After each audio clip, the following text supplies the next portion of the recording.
जय हिंद प्यारे साथियों, बहुत बहुत स्वागत करता हूं आप लोगों का अपने चैनल वैकेंसी पॉइंट पर। तो एक बार फिर से हाजिर हूं आप लोगों के सामने।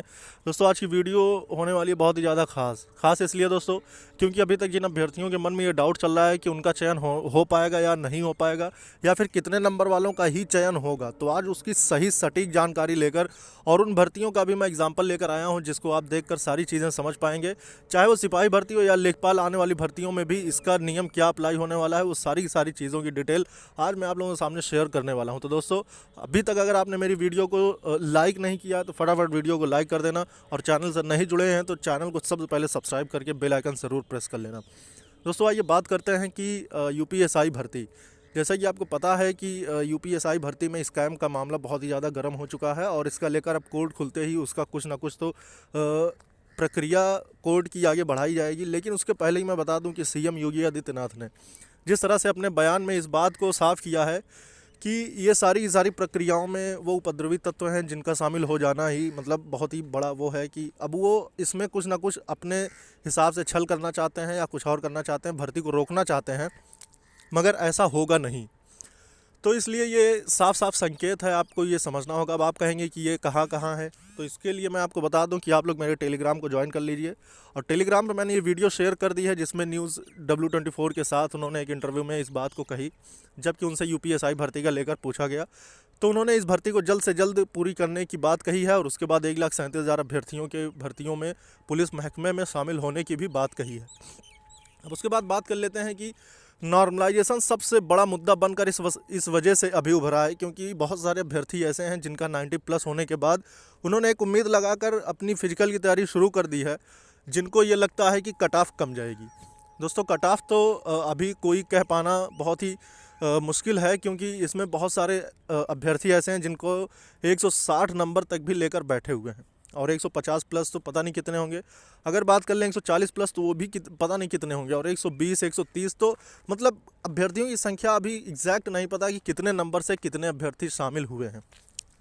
लेकिन ये बात ज़रूर है दोस्तों कि 120 मिनट में 160 क्वेश्चन कर पाना ये अपने आप में बहुत बड़ी बात है। इसीलिए कोर्ट की तरफ बहुत सारे अभ्यर्थी गए हैं जिन्होंने सालों साल मेहनत की है, और उसके बाद अगर इस पर कुछ ऑर्डर आता है तो ठीक है, वरना तो सीएम योगी आदित्यनाथ ने इस बात का ऐलान पहले ही कर दिया कि भर्ती क्लियर होगी, भर्ती किसी भी कारणवश नहीं रुक सकती, और अगर कोर्ट केस है तो कोर्ट केस चलता रहेगा, लेकिन भर्ती प्रक्रिया में कोई भी विलम्ब या फिर कोई भी रुकावट नहीं बन सकता है।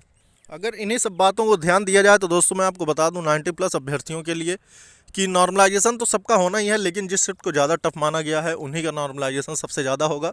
और ऐसे में स्टार्टिंग के शिफ्ट जो थे उनकी शिफ्ट आसान तो थी, लेकिन फर्स्ट शिफ्ट होने की वजह से, फर्स्ट फेज़ होने की वजह से उनका भी नॉर्मलाइजेशन किया जा सकता है। तो इसलिए ज़रा भी नाउम्मीद मत होना। अगर आप 90 प्लस करते हैं, चाहे वो मेल हो या फीमेल हो, अगर 100 के करीब आप पहुँचने की कगार पे हैं तो आप इतना मान लेना दोस्तों कि आपको अपने फिजिकल को मेंटेन रखना है, क्योंकि फिर वक्त आने पर आपको ज़रा भी टाइम नहीं मिलेगा और फिजिकल शुरू हो जाएगा। और दरोगा का इतिहास रहा है कि कभी भी इसके फिजिकल में ज़्यादा अभ्यर्थी पास हो नहीं पाए हैं। तो इसलिए आप लोग अपने फिजिकल को तो मेंटेन रखिए ही, और साथ ही साथ मैं बता दूं कि अगर इसमें धांधली हुई है तो उसकी जांच ज़रूर होगी, और री एग्ज़ाम का लेकर तो नहीं कह सकता मैं, लेकिन जांच ज़रूर होगी। अब उसके बाद कुछ प्रश्नों को न्यूलिफाइड क्यों माना गया है दोस्तों, अभी इसका कोई ऑफिशियल नोटिस तो नहीं है, लेकिन हर तरह से जांच के बाद ये पाया गया कि या तो ये प्रश्न गलत हैं या फिर भर्ती बोर्ड ने जो ऑप्शन टिक किए हैं वो गलत है। क्योंकि अभ्यर्थियों के जो प्रश्न टिक हुए हैं वो 110% वो सही हैं, या तो फिर भर्ती बोर्ड उन प्रश्नों को अपनी तरफ से रिकरेक्शन करेगा, मतलब कि उसको करेक्ट करके अपने ऑप्शन को बदलेगा, या फिर उसे न्यूलिफाइड मानेगा। क्योंकि उसमें बहुत सारी चीज़ें ऐसी भी हैं कि जिनका एक उत्तर दे पाना बहुत ही मुश्किल वाला काम है।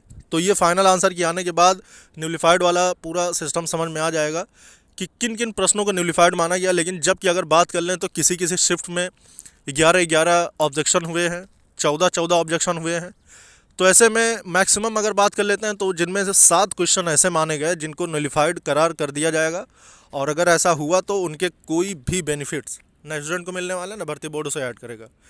तो दोस्तों अब बात कर लेता हूँ सिपाही और लेखपाल भर्ती का लेकर। तो दोस्तों आपको पता है ये यूपी का ही होने वाली सभी भर्तियों में नॉर्मलाइजेशन किया जाता है और उनके प्रश्नों को न्यूलिफाइड भी किया जाता है।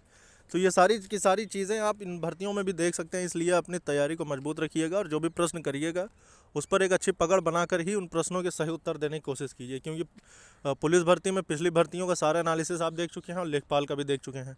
इसलिए सारी जानकारी के लिए हमारे चैनल से जुड़ जाना और वीडियो लाइक और शेयर करते रहिएगा। फिर मिलेंगे दूसरी वीडियो में। जय हिंद, जय भारत।